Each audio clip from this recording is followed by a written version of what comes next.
తాము అధికారంలోకి వస్తే మహిళలకు ఉచిత బస్సు సౌకర్యం కల్పిస్తామని ఒక పార్టీ ఇచ్చిన హామీని వ్యతిరేకిస్తూ ఆటో వర్కర్స్ యూనియన్ జేఏసీ ఆధ్వర్యంలో ఈ నెల 23వ తేదీ మంగళవారం రాజమహేంద్రవరంలో స్వచ్ఛందంగా ఆటోల బంద్ నిర్వహిస్తున్నట్లు జేఏసీ నాయకులు వాసంశెట్టి గంగాధర్రావు వెల్లడించారు. స్థానిక కంబాల చెరువు వద్ద ఉన్న ఆయన కార్యాలయంలో సోమవారం జరిగిన మీడియా సమావేశంలో వాసంశెట్టి గంగాధర్ మాట్లాడుతూ కర్ణాటక, తెలంగాణ రాష్ట్రాల్లో ఇప్పటికే అమల్లో ఉన్న మహిళలకు ఉచిత బస్సు ప్రయాణంతో అక్కడ ఆటో డ్రైవర్లు జీవనోపాధి లేక తీవ్ర ఇబ్బందులు పడుతున్నారన్నారు. కుటుంబాలతో సహా రోడ్డున పడే పరిస్థితులు ఎదురవుతున్నాయన్నారు. తాజాగా ఆంధ్రప్రదేశ్లో కూడా అదేవిధంగా మహిళలకు ఉచిత బస్సు ప్రయాణం కల్పిస్తామని ఒక రాజకీయ పార్టీ హామీ ఇచ్చిందని దాన్ని అమలు చేయవద్దని విజ్ఞప్తి చేశారు. రాష్ట్రంలో 10 లక్షల మంది ఆటోలపైనే ఆధారపడి డ్రైవర్లు కుటుంబాన్ని పోషించుకుంటున్నారని, వారిని రోడ్డున పడేయవద్దని కోరారు. ఇప్పటికే చాలా మంది సరైన కిరాయిలు లేక ఆర్థికంగా ఇబ్బందులు పడుతున్న తరుణంలో ఉచిత బస్సు హామీ వంటివి మరింతగా ఆటో డ్రైవర్లకు ఇక్కట్ల పాలు చేస్తాయని ఆందోళన వ్యక్తం చేశారు. ఆటోల బంద్లో భాగంగా మంగళవారం ఉదయం 9 గంటలకు కోటిపల్లి బస్టాండ్ నుంచి కోటగుమ్మం సెంటర్ వరకు మౌన శాంతి ర్యాలీ నిర్వహిస్తున్నట్లు తెలిపారు. ఈ బంద్లో అన్ని ఆటో సంఘాల సభ్యులు, సంఘాల్లో లేని సభ్యులు కూడా పాల్గొంటారని తెలిపారు. ఆ రోజు ఉదయం 6 గంటల నుంచి సాయంత్రం 6 గంటల వరకు నగరంలో ఆటోలు తిరగవని, కావున ఈ అసౌకర్యానికి ప్రజలు సహకరించాలని కోరారు.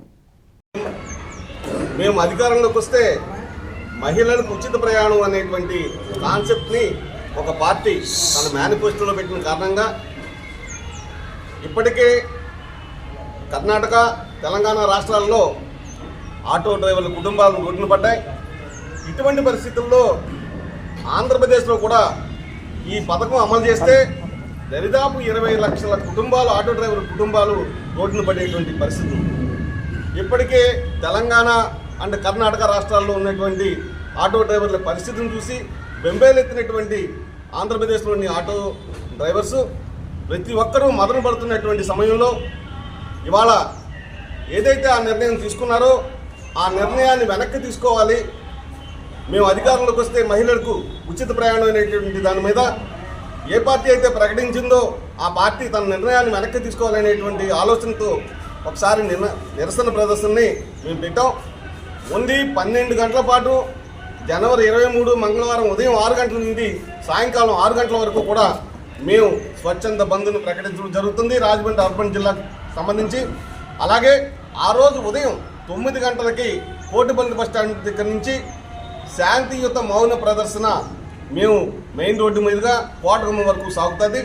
దయచేసి మరి ప్రజలు, అలాగే ప్రయాణికులు, అలాగే మరి స్కూల్ పిల్లలు, స్కూల్ యాజమాన్యం మా అందరికీ సహకరించాలి. ఇవాళ మేము రోడ్డున పడేటువంటి పరిస్థితి ఉంది కాబట్టి ఇవాళ మౌనమైనటువంటి నిరసన దీక్షనే మరి నడుస్తూ తెలియజేస్తూ ఈ కార్యక్రమంలో దరిదాపు రాజమండ్రి చుట్టుపక్కల ఉన్నటువంటి ఆటో సంఘాలన్నీ కూడా, ఆటో సంఘాల్లో లేనటువంటి ఆటో డ్రైవర్లు కూడా స్వచ్ఛందంగా ఈ బంద్లో పాల్గొంటున్నాయి.